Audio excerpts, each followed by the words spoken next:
Hi everybody, Lori Fulbright here. I have talked to hundreds and hundreds of scam victims, and I will tell you the hardest one to convince that they are actually being scammed are the romance scam victims, people who think they are in love with someone online and going to marry someone online.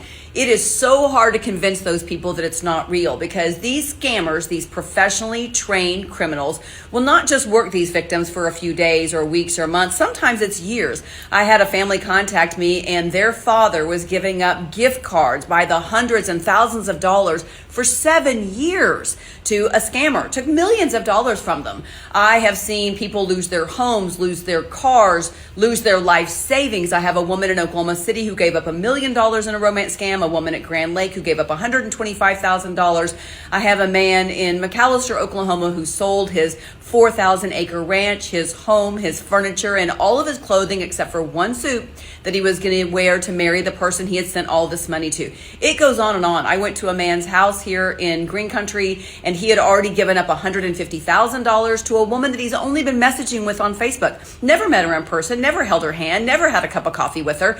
What they'll do, you guys, is they will always say there's some reason they can't come see you. I work in the military, I work on an oil rig, I've had a car wreck, my kids have had a surgery, I've had an accident. There's always a reason. But I tell people, if you have not met them face to face in 8 weeks, it is going to end up being a scam. I interviewed the head of security at the Tulsa International Airport, and every day they have a couple of 2 men and 3 women standing there at baggage claim for like 8 hours.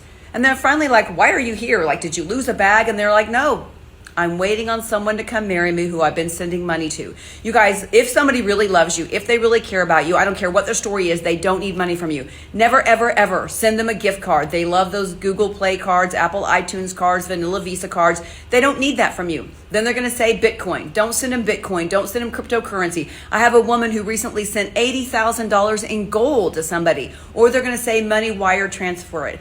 But they always make promises. But you guys, these are professionally trained criminals. These are not people who care about you, who love you, who are going to marry you. It is a never-ending cycle. And it is not just that you give up all your money, but you will give up all your money.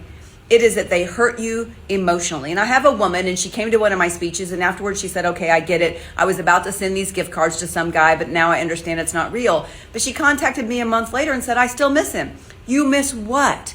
You miss someone who was lying to you. You miss someone who was using you and exploiting you. And there are people that I think need to go to some kind of a group therapy session after being scammed by these romance scammers.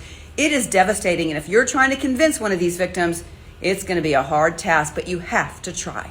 Be safe out there.